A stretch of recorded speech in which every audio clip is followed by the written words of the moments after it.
Gang, right here is the ab machine, and I'm going to tell you right off the bat, not a big fan of the ab crunch machine, and the reason is it's really, really tough to do this exercise properly. And I know this the stat goes up to 200 pounds. I hardly know anybody that should go 200 pounds with this machine. You don't have to go heavy on this. What you want to make sure that you're doing, when I grab those handles, we'll get Jay in here, because there is no setting on here except where this is going to be pulled down on your shoulders.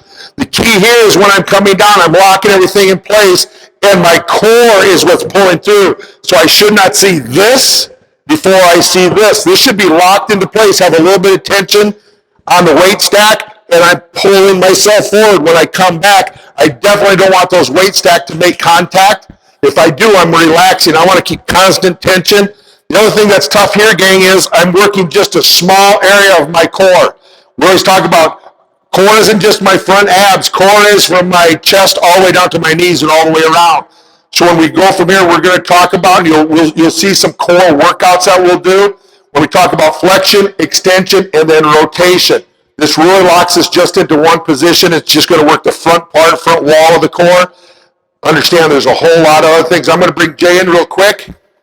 I got that set on 70, Jay. That might even be too much. When we do this, gang, we don't use a whole lot of weight. Like I say, so Jay's going to get underneath here. What I want him to do is, and right there, do you see what Jay did? He's pulling the slack out of the machine. So I don't want to come forward and get momentum going. He should pull down and get the slack out of the machine, get a little bit of tension. Then from here, he's usually just literally pulling from his core. I should breathe out as I'm coming down, inhale as I'm coming back up. I don't want to hold my breath through the whole range of motion on this. Imagine if you're doing 20 or 25 and holding your breath. You don't want to be able to do that. I don't have to go real far. A lot of times you'll see people, you want to go all the way down to your knees, Jay. You'll see people do that. You're getting a lot of work on the backside and getting a stretch on the backside. I don't need to go that far, gang. I literally just want to keep constant tension, and it's just a short range of motion that I'm going.